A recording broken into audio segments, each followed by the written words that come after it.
All right, ladies and gentlemen, if you're listening to this patched together Zoom meeting that we've cleverly disguised as a podcast, then you're up for an exciting segment. We have brother from another mother and local basketball expert slash historian. I think I don't know what kind of degrees he has hanging on his wall, but he talks a good game. Ladies and gentlemen, please welcome the fabulous Colin Doyle, everybody. I assume you're standing and applauding at home. We appreciate it. Colin Doyle, what's in your heart? Open up. Okay. Has he heard any of this? I think I can see him. He's so statuesque.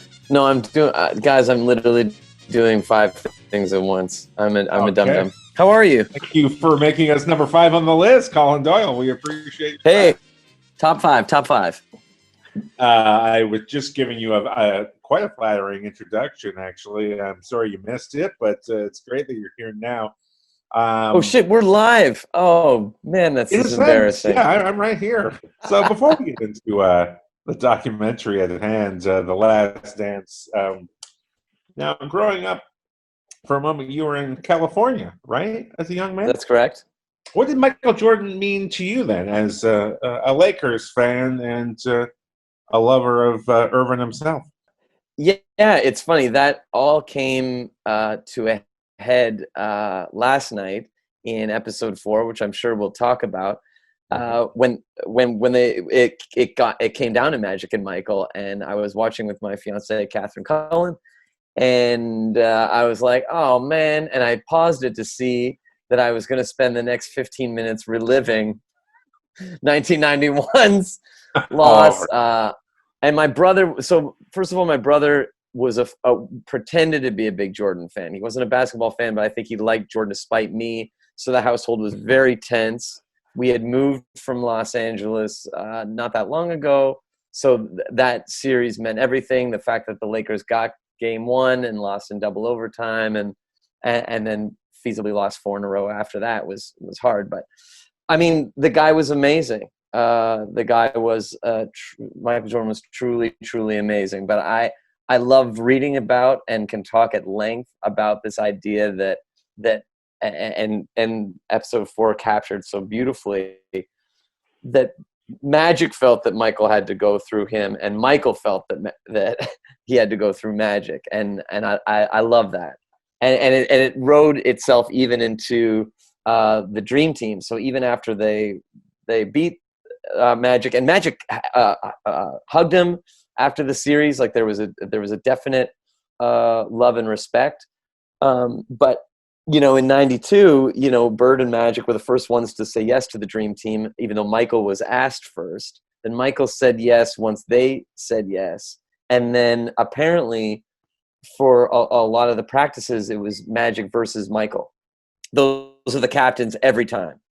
And Bird was in and out due to injuries, due to the back and bone spurs. And all those scrimmages were treated Magic versus Michael, and Bird finally said at the end when they were getting ready to go play games, hey, sorry man, he's the guy now, like it's without question. yeah time to pass the torch. Yeah, exactly. Yeah, man, it doesn't belong to you anymore. So would you describe yourself then as a Jordan fan, or was he the thorn in your side, the Tom Brady to my Buffalo Bills, if you will?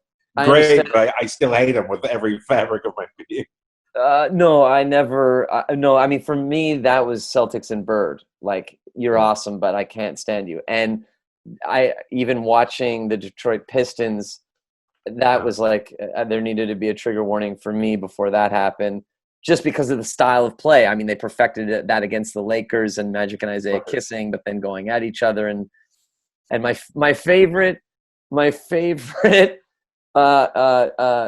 Hand-drawn poster of all time is the Lakers championship run when we beat the Pistons and then they eventually beat us. Was in LA, we drink champagne, not lame beer. My favorite. Nice. one of the main figures in this documentary thus far has been the general manager, Jerry Krause, Mm-hmm. who, for better or for worse, was at the center of these championship-winning teams, and very much like you can see his fingerprints all over those teams. Do you agree with the, somewhat, they're not even pretending to, hide a bias there towards Jerry Krause? Do you think he's deserving of all that he's getting so far, the way he's being portrayed? Or do you think perhaps he's just a misunderstood guy who was actually ahead of his time, perhaps, as a GM, and the way he thought and the way he put teams together? With the exception of a couple of notable mistakes, a lot of the things he did ended up in championships. Where do you fall there? Yeah, man. Well, you and I talked about it earlier, which is why I kind of wanted to jump on this beautiful podcast and go at it with you a bit, because I mean, so I'm a short guy, so I understand little man complex. So that's always fun to watch in all of its forms. And Yes. Also, another trigger. This is so weird. This must be an exhausting documentary series for you. Yeah, I'm happy, I'm sad, I'm crying. Same with Beastie Boys. Yeah. If you ever want to do a podcast, it was the Let me exact. ask you: Are the lights on when you're watching these, or is it just you under the blanket? The lights are actually off, Brian, but I am force feeding. My parents bought me, shameless plug, a Costco-sized Chicago mix, both for the fact that I love that food, but this series is about Chicago. So I am just inhaling this shit. Okay, so Jerry, you had is he the villain that they're making him out to be? I'm a Libra, so I'm going to answer both ways. That's not what Libras mean, but it means that we can't make a decision. To me, you cannot deny, there's no question, this man built maybe the greatest dynasty in sports of all time, certainly the best in the NBA. You could argue that your Patriots and Yankees and I would say the best team ever assembled. Sorry, Golden State. So he built that, and he got in pieces like Horace Grant. He took the advice and went with Rodman, which everyone thought was insane at that time. For fair reason, yeah. Yeah, and drafted Scottie Pippen out of the middle of nowhere. And in fact, the only thing he didn't do on that team was bring in Jordan. Jordan, he inherited. Yeah. So you're like, yes, you built that, but whatever he felt threatened by Phil Jackson, whatever credit that he didn't feel he was getting, he made it very, very, very obvious. And clearly this stuff, he shot himself in the foot in every single possible way. Let's break it down here. The two mistakes they seem to highlight the most are, number one being Scottie Pippen's decision to hold out because he was unhappy with his contract. Now, as much as I pity Scottie Pippen in that situation, if you're the GM of the Bulls and you have a sweetheart deal with arguably the fifth, sixth best player in the NBA, are you going to suddenly give up that extra cash, that extra credit that allows you to keep your team super, if you will? Would you make that move? Do you argue with the move there? I hear what you're saying, and it's interesting. I was just talking about this the other day. To flip it back to Scottie Pippen, yeah. I imagine you're a young man coming out of Central Arkansas. His family was huge, and in that family, he had not one but two people that were bound in a wheelchair. Yes. And I just go, man, like, I can't even imagine what that life would be like. I don't know, for myself as a Canadian, I have a hard time just imagining what U.S. medical care would be like, let alone in Central Arkansas, let alone for a family that big, let alone for African American, let alone. So if I'm Scottie Pippen, I go, I totally understand why you hear $18 million and you go, oh, yes, my family will be taken care of. Where do I sign? Even though your owner himself is telling you not to sign that deal, you can still sympathize with this man. I can, and because of that same owner, and man, Jerry Reinsdorf is no prize either. He goes, hey, and listen, when you sign it, I'm not changing it. So both of them went about going no. Yeah. And I think the guy did so much. I don't think he did not have the same, obviously, shoe deal resources that Mike had, obviously, and stuff like that. So he was more reliant on that salary than anyone else, than probably any of the 5 or 6 stars that might have been ahead of him as best player. Yeah, and then funnily enough, I mean, Phil Jackson coming in made, and I was glad that they highlighted that, made Scottie Pippen an all-star and made him that much better as well. So and he still had years on his contract. Yes. And so I do empathize, Brian. I do. Yeah, this brings us to the other mistake, which seems to be highlighted quite prominently, is his treatment of Phil. This sort of this need to push him out when all signs seem to say keep the man. Like the easiest thing in the world would be to keep Phil Jackson coaching the Bulls when the man himself is saying I won't play for any other person. What is do you think that's pure narcissism? Absolutely. Or do you think he saw the light at the end of the tunnel, if you will, if he saw the change? Well, I mean, you could look to, I mean, I think it is narcissism, and you could look back to how it went with Doug Collins. I mean, they loved Doug Collins. He made beautifully. I thought that was, you could, because he fires this guy after taking him to the Eastern Conference Finals, which I think even LeBron did once, right? Didn't he lose a coach and then come back and win the championship that same year? That's right. That was David Blatt. Yes, that's correct. And then they replaced him with Tyronn Lue. But I mean, a bold decision that worked in his favor. Yeah, but people loved Doug Collins. The fans, obviously, the players. He's one of my favorite, if not, yeah, he might be my favorite. No, he's one of my favorite NBA analysts. And even in the documentary, he totally takes the high road and doesn't say why he felt or how he felt being replaced. But clearly Krause was grooming Phil Jackson and had Tex Winter and liked that Phil was listening to Tex, which was his big idea, and it worked. And then lo and behold, when Phil Jackson was getting all that credit and Tex Winter got some of it and things like that, he started grooming Tim Floyd.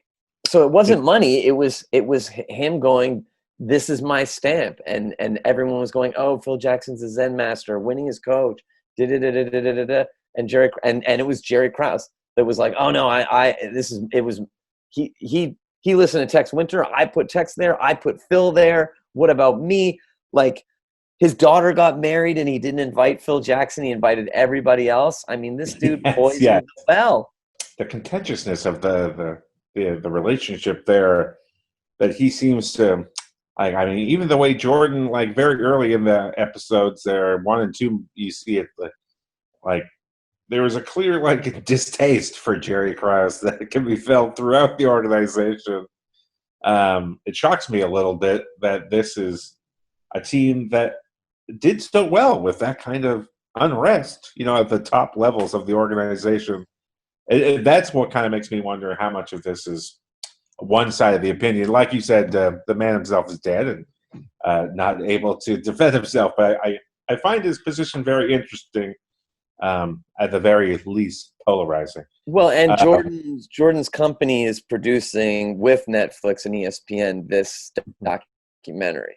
So, and I hope we get a chance to talk about it, because I literally leapt out of my seat and rewinded it when they showed the Isaiah Thomas stuff. I hope we get to talk about that. I walked off the court? Are you kidding me? Well, even but him, the director, going, hey, and this is what Isaiah Thomas said before even looking. Jordan's like, still hate him. The guy's a fucking liar. Swore on camera. Like, I jumped out of my seat, because that image, Jordan's image, has been so pristine. Even him with the cigar and the whole stuff about his dad and gambling. It's like God's next to him. Well, this is where I want to lead to next. Then wait. I don't want to wait. Let's not leave Krause for. Hold on one second. Oh, sure, yeah. If you have a final thought, please. With Krause, with this whole thing, it started with Jordan's foot injury. It started with him wanting to compete at the highest level, going, I'm fine, I'm fine, I'm fine. He fought Krause, he fought Reinsdorf. Over tanking. Over tanking, over minutes, over all that stuff. And he rose above all of it, but he carried that from the beginning onward. Then had an ally in Scotty, and it's like, who are you going to go against? There was definitely bullying. It was a bit sad, like even when they all won and Scottie Pippen's dancing and then Ryan Storm starts dancing and they kind of pick on him for dancing. There I'm like, oh, that's too bad. But this dude totally made it about him, and it highlights to me in such a big way, and it's so obvious then as it is now, New York Knicks, that if you do not have a good GM and you don't have a good culture, your franchise is doomed. It's doomed. I like that they highlighted that too, that to remind people, because I think people respect the Chicago Bulls now and what Michael did and how Derrick Rose, try as he might, tried to keep that legacy going. But before Michael, the Chicago Bulls were I don't even know what to call them, the Nets. They were awful. They were a terrible, in the end. franchise. They were notorious drug users. Yeah, like people knew they were doing coke. Yeah, to put the spotlight on Michael himself, because you see, again, I thought you nailed it when the moment the Isaiah and Michael feud there that is still clearly so personal to them both. Like, you can see that Michael is clearly still physically upset by it, and Isaiah, you can see a resistance to admit that he did anything wrong. So still a very palpable scar. Of the two of those guys, they both share what seems to be a somewhat dickish quality. Kobe had it. Shaq obviously has it. LeBron, not so much, although he's been known to portion people around. Do you think it's necessary to some degree? Larry Bird, maybe a little bit. Do you think you need to have a little bit of that asshole in you? And how much is healthy and how much is not, do you think? Okay, I got a bunch of things here. What I thought was funny was Isaiah blamed Lambeer about not shaking. And I believe Lambeer went on record to say Isaiah. So somewhere in there is the truth, and I think it's awkward that neither of them take responsibility. I also recently read bad boys too. Like, take the fall if you're such a bad boy.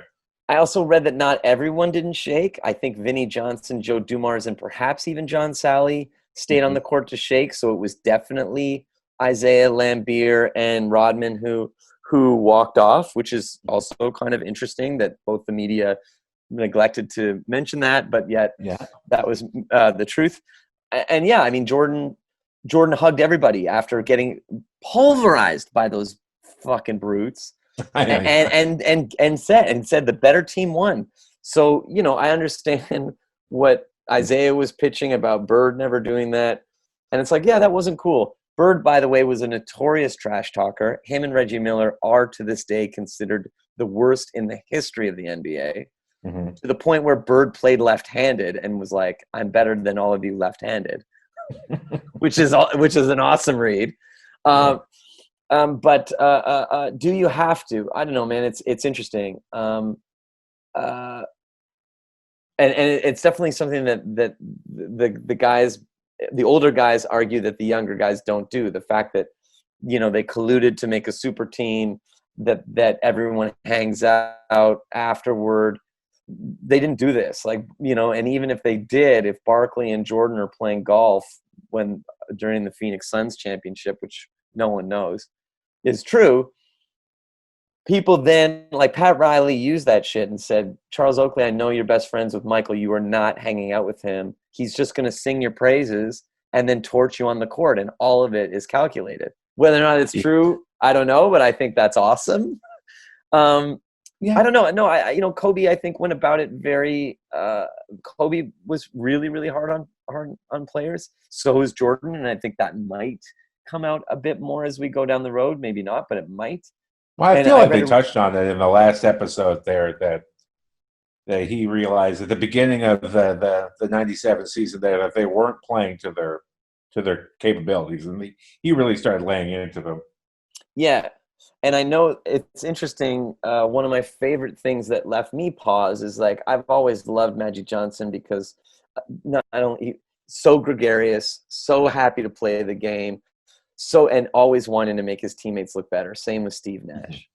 What I didn't know, but I found very interesting, was there's a famous commercial that came in the 80s that Converse did. It was called, I think the shoe was called The Weapon, and Bird had a greenish black and white one, and Magic had a purple and white one, or a yellow, purple, and white one.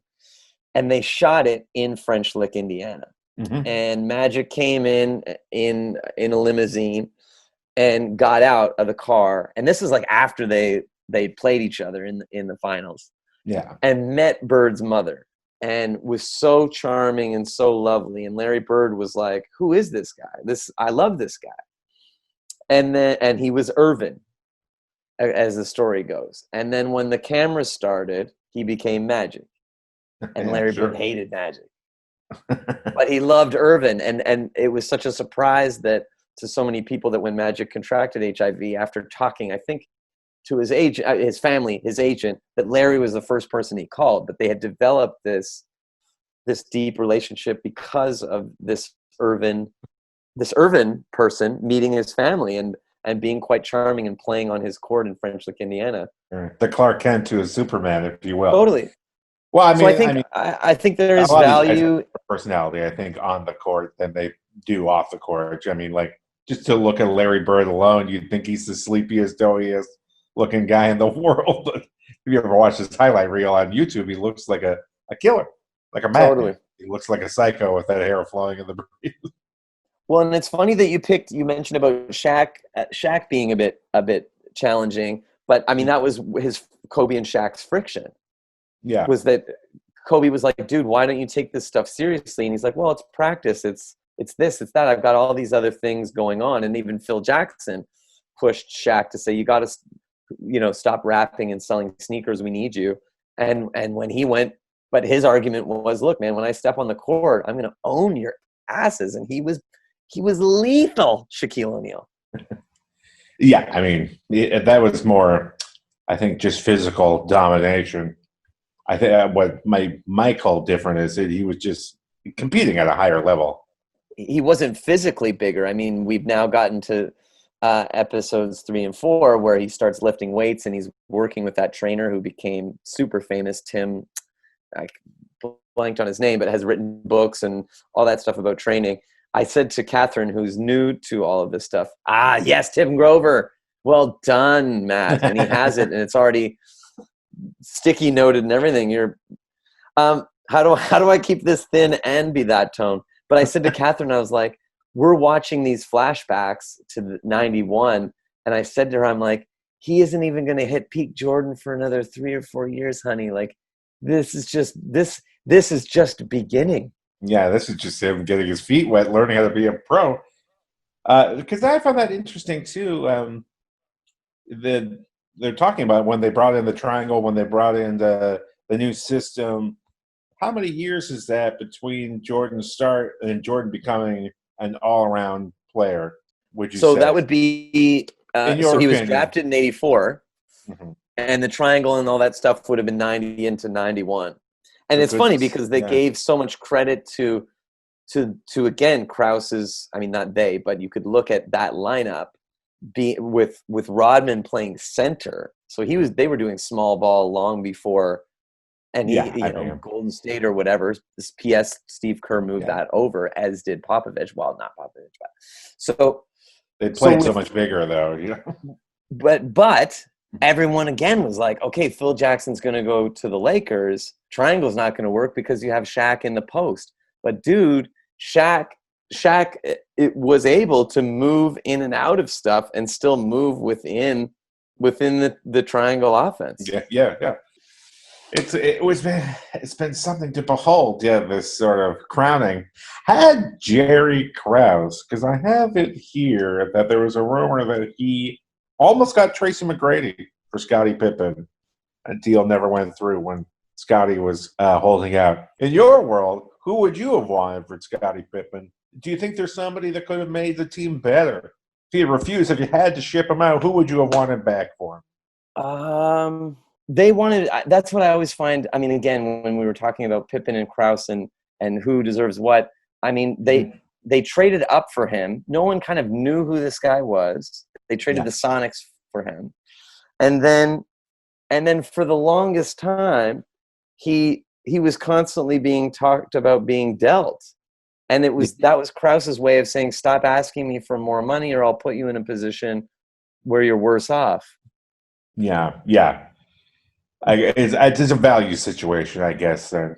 Well, and you and I asked you this, and someone else deposited that as much as LeBron gets compared to Jordan, I wonder if LeBron's closer to Pippen in that Pippen is with the defense and rebounding and assists, he was the first point forward, like LeBron.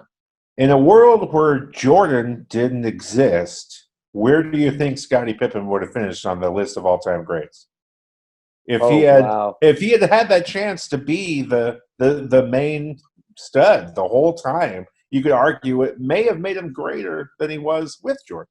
Well, in a way that Jordan could have possibly held him down to some degree. There was that time, and Scottie Pippen dragged a Jordanless Bulls into the playoffs, and I mean, he clearly needed someone else.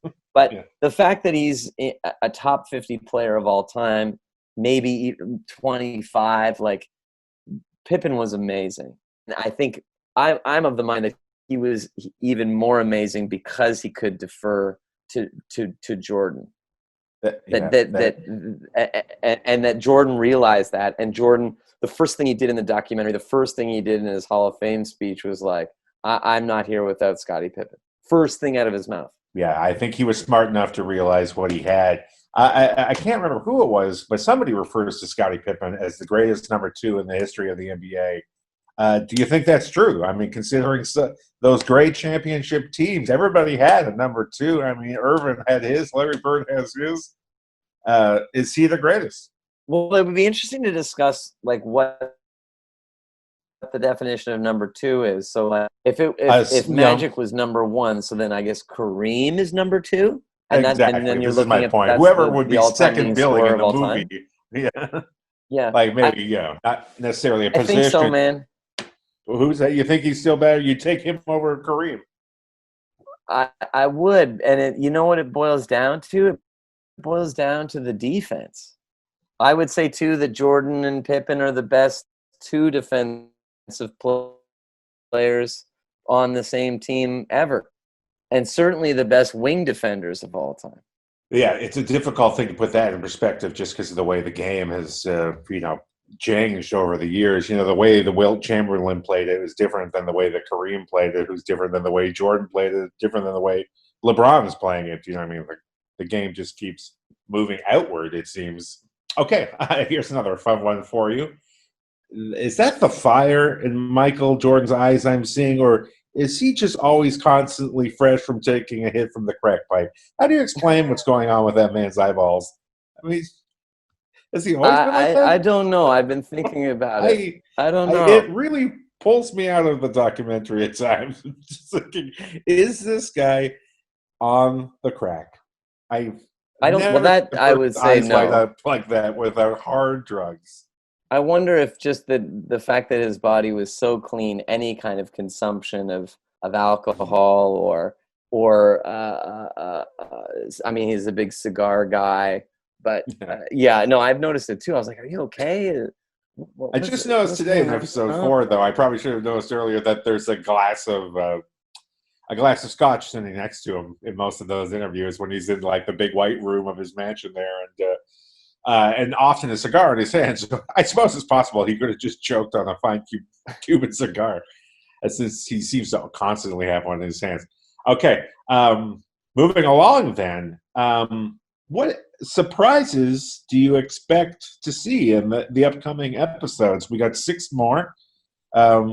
What do you think? Like, are we going to touch on the gambling? Like, how deep into Mike are we going? Is this because it feels to me so far this is less about Michael Jordan and more about the Chicago Bulls, to be perfectly honest. Yes, I don't think we're going to get into the gambling. Now that I know that Jordan's connected to the producing of this, it's definitely going to look how he wants it to look, and that's how they got permission. Which is why I really enjoyed the honesty of him going, Isaiah Thomas is a fucking liar. I'm sure So he put it not on gonna, Billboard. yeah, Yeah. you're not gonna get I think more edgier than that. I do No. look forward though to having someone like Tony Kukoc talk about, and you'll get a flashback of where he was and how he was the magic of Europe, and how that came to be in terms of how he is going to influence. Because when Jordan retired, Kukoc did a major leap, and from that leap, Scottie Pippen's respect of him came. And then when Jordan came back, I imagine he felt more comfortable with Scottie, and then could be more comfortable with Michael, and all of those guys are able to, kind of vouch for one another. So I think that's the one I'm most excited about is Kukoc's story coming into that environment as being Public Enemy number one, which Jerry Krause created, and then being accepted.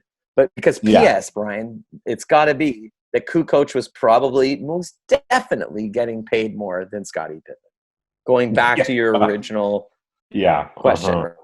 I mean, you really got to give it up to Scottie. I mean, he's such a humble guy. Yes, but there are moments, and this is what I don't have a problem with it, but I know some people have issue around the migraine game, which Jordan, which they lost. Even Jordan seemed to bite his Pistons. tongue on that. Is there some discussion about whether or not the migraine was real? I mean, why would he pull himself from the game essentially to fake a migraine? I don't get that. I don't think it's necessarily fake, but what was great in that, seeing Jordan's, poker face, lack thereof, was him biting his tongue in the moment at 20 years later or whatever it's been, to go, because the same guy when having that broken foot and going to the general manager and going to the president and going, I want to play, and then Jerry Reinsdorf going, well, Michael, if you had 9 pills, you had a headache, 9 pills would make it go away and the other one would kill you, would you take the pills? And then his response was, how bad is the headache? Right? Which is that's amazing and completely like competitive and borderline, like, dude, you just rest it out, you just sit it out. You think he's just pissed? I do. Yes, I do. He, it's like, Scottie, it's a headache. This is fucking game 7 against the team we hate more than anything. Mm-hmm. Yeah. So that's why when the documentary went into, and I loved it, when specifically Rodman, throws Pippen late, which he got a technical but didn't get ejected from. You'd have like a 10-game suspension if you did that now. Landed into a seat, no one helps him up, and then he just gets up and stares and says, and doesn't engage. That was like such a beautiful moment for Jordan. Jordan got so excited. Scottie didn't retaliate. And then the Pistons were like, oh, we can't face these guys anymore. And then during baseball, when he was gone and the Bulls were, I believe, against the Knicks in the playoffs, when the Knicks beat them and then went to face Houston, Phil Jackson called up a final play for Kukoc to try and win the game, and Pippen wanted it to be him, and he sat out. He did not get off the bench. Pippen was offended. So I've heard that Jackie McMillan, she went to see Jordan play baseball, and Jordan ran over to her and said, could you believe Scottie sat? So and so Jordan carried that into coming back. So and unfortunately, Pippen has those 2 moments, and then I think another one in Portland but it's just like, I don't know, man. Look at how the guy took in so much for years. I know, it's very hard. I mean, I can kind of respect the point he's trying to make there. Like, I've been number 2 my whole life. And then Jordan finally steps away for a second. You're going to give fucking Team Latvia the ball over here, or wherever the hell it's from. At the same time, I mean, look at a guy like Evgeny Malkin. I mean, he spent his whole life arguably playing next to the greatest hockey player, at least of his generation, not of all time, I guess. But I've never heard that guy complain once. Maybe there is some fault there with Scotty, but Well, I mean, I can imagine what that must be like, feeling like your entire career you've never been fully appreciated. No, and constantly having the Yeah. threat of trade, being underpaid, being replaced by Kukoc. That's why, I mean, I love it.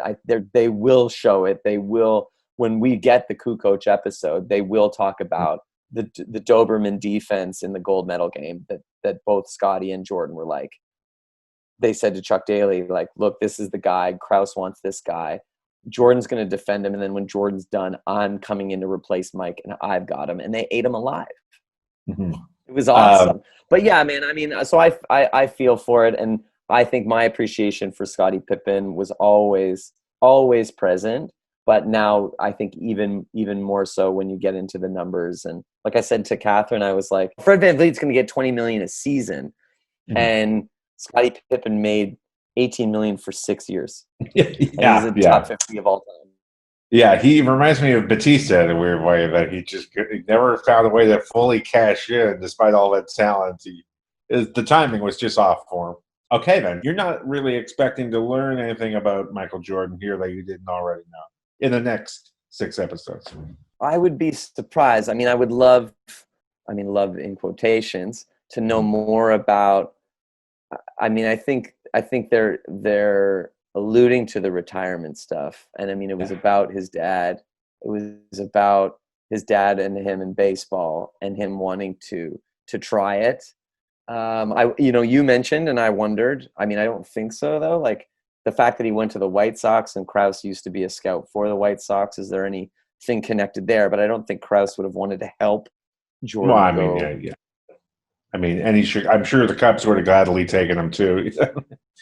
It might just be a Chicago thing. I mean, you got a chance to put Michael Jordan in your farm. Why the hell wouldn't you? But I would love it if we got, and I doubt it again, that we'll get any kind of Jordan's angle from the '92 Dream Team. If we got like a bit of his perspective, because I know mostly from Magic and Barkley's actually. That would be interesting to me, but I don't think we're gonna. I mean, the gambling stuff. He's not gonna be like, yeah, I did all this gambling and they threatened my dad. Like none of that stuff is gonna happen. And I think that the next we will get a visit from the Bulls and the Knicks as well in terms of him and Madison Square Garden. I think might be a thing. Are you enjoying it? I mean, did you and I talked, and I've been wanting to ask you to get your feelings about it. You felt that Krause was kind of hard up after the first episode. Did that change during the second? Well, the first 2, I would say, that he's been a main figure, and then they kind of deserted it a little bit in 3, but he's sort of come back again too with the axe hanging over Phil Jackson's head here, and this sort of wanted need to destroy a team that that hasn't stopped winning yet. Like his rush to recreate this masterpiece that he's already sort of built. I mean, but I didn't know, like, again, back then I wasn't as big a basketball fan as I am now. I didn't know the sort of what's happening in the backgrounds of those championships. But anywho, my next question, because I was speaking of which too, because my history isn't quite as great as yours.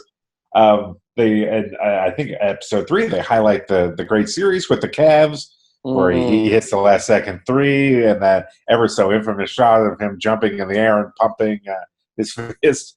I really like my record. It's hard for me to remember the Cleveland Cavaliers before LeBron got there, with the exception of Lenny Wilkens, who I briefly recognized in that team photo.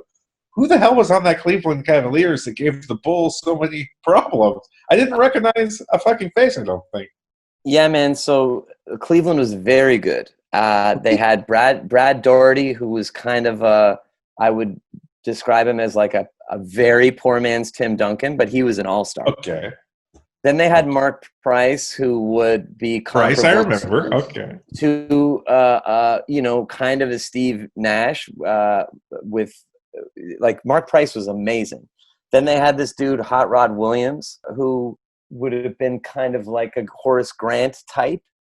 And then their big three was Larry Nance, and Larry Nance was great. And then Craig Elo was like sixth man of the year, and was kind of like a Dan Marley type. Yeah. Okay. If you remember him. Dude, And yeah. then they had Ron Harper, and that was new. Okay, you asked me if I heard anything new. Yeah. So Ron Harper, they in his wisdom, Phil Jackson grabbed him on a pretty sweet deal because Ron wanted to play with Mike and Ron wanted to win a chip. But Ron Harper was a lockdown defender who I think him and Dumars was who Jordan said he had the most trouble with, whatever that means, like who made him work for his baskets. Yeah. So Craig Elo to this day, man, and I was saying to Catherine, and I'll ask you this, and Matt, if he wants to jump in from the booth, I've seen that Craig Elo highlight of Jordan hitting that 2-pointer more than any sports highlight by a country mile. I think I'm at like at least over 100 times I've seen that shot. Do you both have a thing where you've seen it more than anything, like whether it's the bat flip or like the Craig Elo jumper? I know it verbatim. I've never seen it from another angle. Well, I still watch the Carter home run for chills, you know. Okay, so that would be your one. Yeah, that's the sports moment that has stuck with me most vividly. Not stuck with you most. Sorry, Brian. I mean, like, have seen it the most. Like I. Oh yeah, I watch that on loop. For me, it would be Kawhi's bouncing ball. But I have seen Jordan's shot over Elo more than any other sports highlight, whether I've wanted to or not. Yeah. Is yours still the Carter home run? Yes.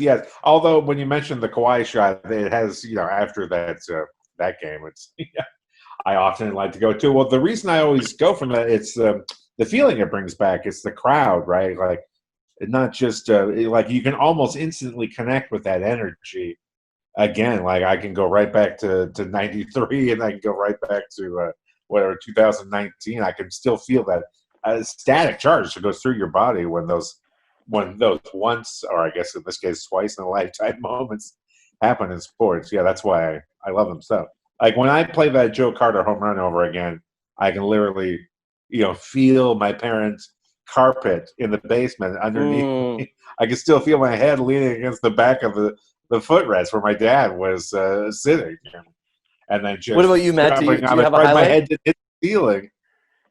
What's that? Unfortunately, if we're talking like just sheer population, like how many times I've seen something, thanks to MLB TV, I gotta say it's 50 Cent's opening pitch where he throws it basically horizontally, because they show that so many times. I've easily seen that over 100 times in the past year or two. But other than that, I was thinking back, especially like when I was young and things that stuck with me. Two came to mind. One was Canada Cup in '87. Oh, yeah. Gretzky's pass to Lemieux with like 2.5 minutes left to win 6-5. Seen that so many times over the years. And the other one that came to mind, you'll like this, Doyle, the catch, Dwight Clark, Montana's Dwight Clark, NFL films, just and that angle from behind the end zone.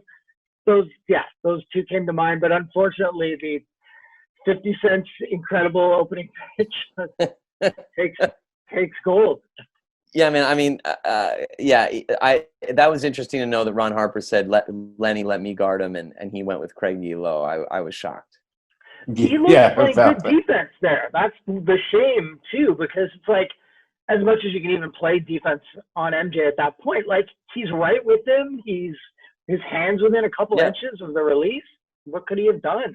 And he's crushed. Like you see when Mike jumps up and kicks his foot out, it's funny because where Elo is kind of standing in the background, it's almost like that leap and celebration too causes him to like fall down to the ground. It's Apparently, Elo lives in a small town in Middle America, and he is asked about it constantly. And I had forgotten that he hit the game leading shot on that open layup right prior to it, seconds before. But yeah, I mean, I guess I don't know if Ron Harper would have fouled or tried to deny him even the pass because everyone knew who was going to get it. Mhm. which is awesome. I mean, thinking about Jordan moving on, and that was man, you were asking me about Magic. Watching '91, I forgot how much I just was like, who is John Paxson? Why is this happening to me? Yes, I Who is found that this quite guy? humorous too. This discovery of Jordan's, credited with having one of the greatest basketball IQs of all time to play. So you're saying if I pass the ball to this guy over here, he can actually score. He can put in 3 points so easily. I don't even have to sweat. Like it's almost yeah. I found that very humorous to me. But even to this day, you can see like Well, I same don't thing know. happened with It's Steve funny. Kerr. Same thing happened with Steve Kerr, and Jordan felt more comfortable after Steve Kerr had punched him to do that. Yes, And it is. then one of the fun facts of those Bulls, and my understanding, especially come playoff time, is that Bill Cartwright used to get the first like 6 points of the game, but he would average 9. So he would score the first 3 possessions, and then they'd be like, okay, that's enough for Bill, because Jordan just was like, you're in Yeah, my way. And yeah. You're taking up time. also Krause traded Jordan's best friend, who was Charles Oakley, Yeah, to the Knicks probably for for the Bill best. Cartwright. Yeah. And again, Jordan held Krause accountable for that. Like that was my bouncer, my boy, my gambling Mhm. buddy. Why would you trade him away? Yes, although having some experience with Charles Oakley, being a Raptors fan, like I don't know, that's maybe one of those decisions again where I might like, oh, maybe Krause was really ahead of his time with that. I mean, Charles Oakley. Have you ever Googled Charles Oakley quotes? The Yes, man Charles is Oakley's he's is hilarious. insane. Yeah. But Maybe that's not the influence. Like you don't need someone around Jordan that's just gonna get him drinking and gambling. That's not the player you want. I Although think, I yeah, did love that Jordan liked that he defended him. Essentially, he that's defended right. him from like he was the like one of what was that Marty McSorley for Wayne Gretzky. That's right. And Oakley could do more than that. Like he Yeah, I mean, definitely cleared out space and definitely was a big rebounder. But even yeah, when I we mean, had him later in his career, yeah, it was his imposing figure that made him so useful. yeah, like Vince loved having Guys were Oakley. scared of him; they were just straight up scared. Vince loved having Oakley on his team. Yes. Yeah. Yeah, interesting. I saw seeing Antonio Davis too in that documentary. There gave me some mixed feelings too.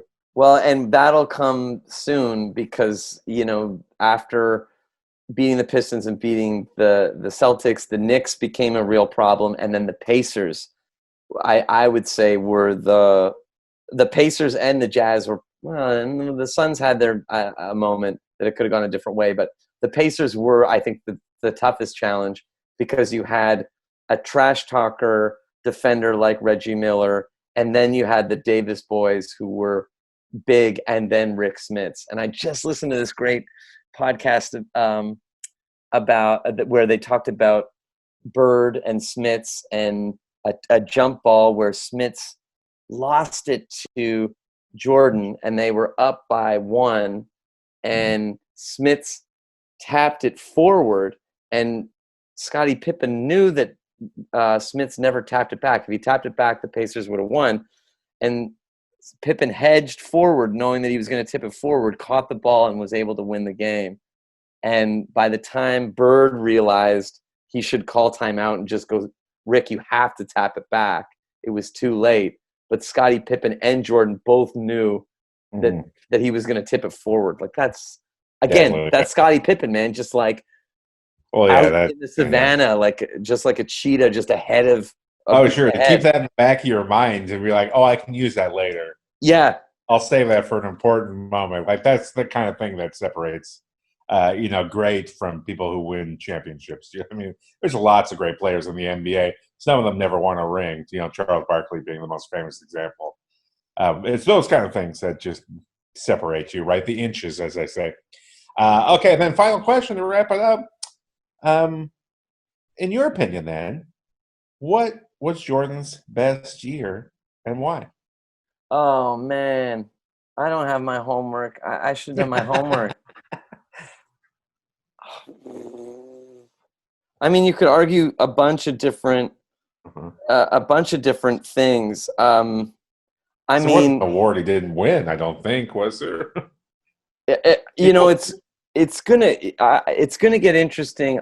Like, yes, we had that team that was the best ever before the Warriors took that record away. But what we're watching now is going to get really interesting. To what you said earlier about, like, there's Krause before the All-Star break saying Phil's gone.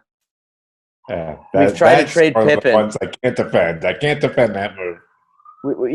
We've tried to trade Pippen. Pippen wants to be traded.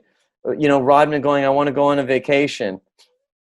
Um, Yeah, and then I don't know what it's like. I'll never know what it's like. But to spend 82 games having to answer the same question about, are you staying? What's going to happen to this team? I find what he's doing, what we're going to witness in terms of the mentality of this person will be really interesting.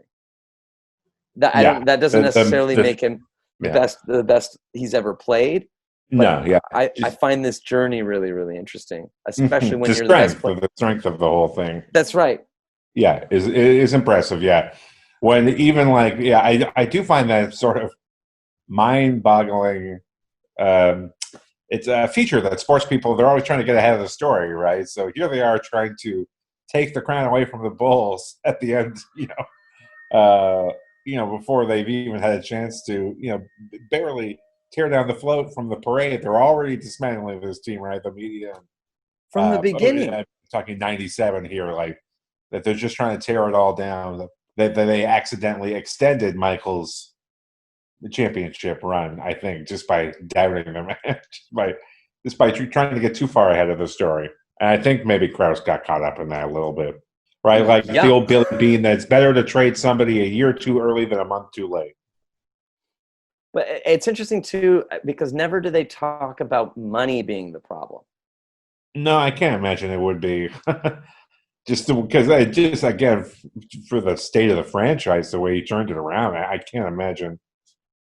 Although, I mean, those teams were deep. I mean, I'd have to look at the salary figures for sure to know what kind of tight ass margin they were working with. But I mean, when you have that sweetheart deal from Pippen, it's hard to imagine you're having salary problems. Right. And then to go out and spend a fortune on Kukoc and however much on Rodman.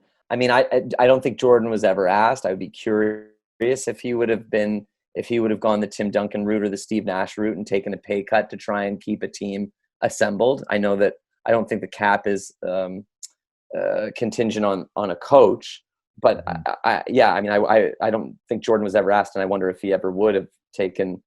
I think LeBron has. LeBron's taken shorter pays to try and keep a team together. I wonder if Jordan during would those have. Miami years for sure, they made some deals. Do you think Jordan's the greatest of all time?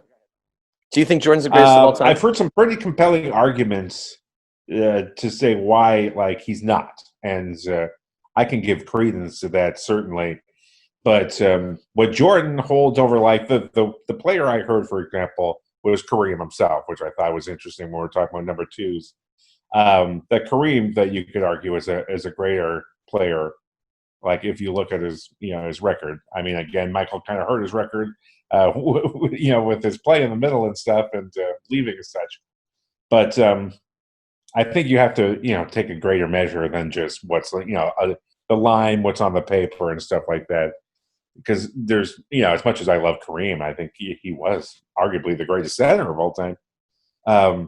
It's the impact you have on the game. You know what I mean? Like Jack Nicklaus might have won more majors than Tiger, but what they both have in common is they changed the game. Only a few people in history ever changed the game.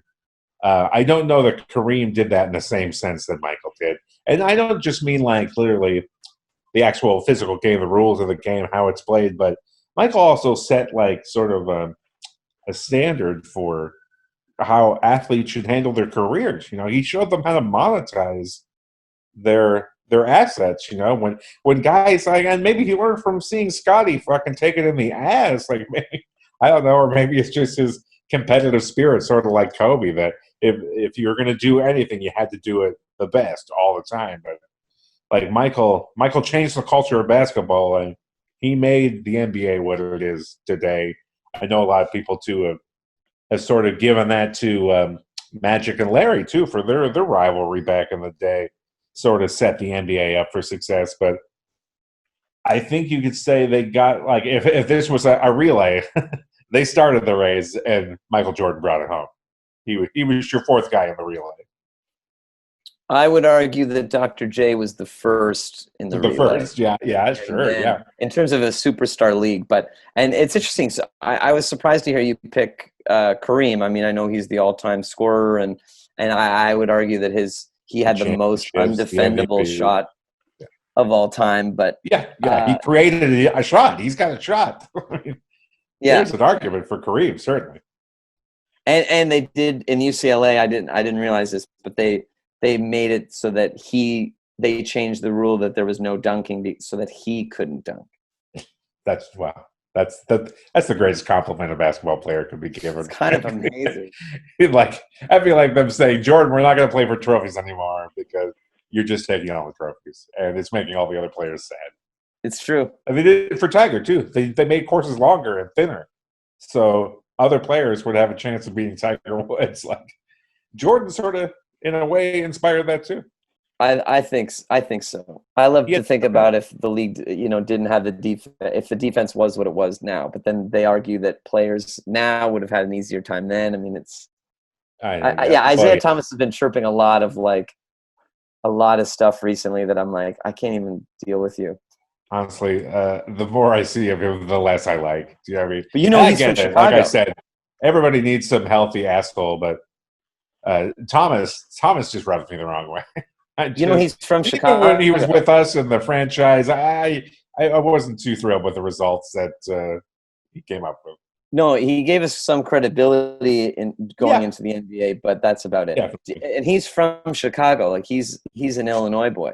Oh, maybe that's why he doesn't like Mike. Maybe it's personal. He doesn't get the respect that Mike does in his own hometown. I could see that. I believe so. Authority on your side, yeah. Brian, I could talk Last Dance with you any and every time. Well, yeah, let's try and let's wrap it up. I mean, we're almost halfway through, like I said. But we always appreciate you having here as our resident basketball advisor / historian. Thanks, man. I love you, and I love Matthew. Thank you, Matthew. Talk soon. Thanks, guys. Wow, I thought he'd never leave. Fucking gay.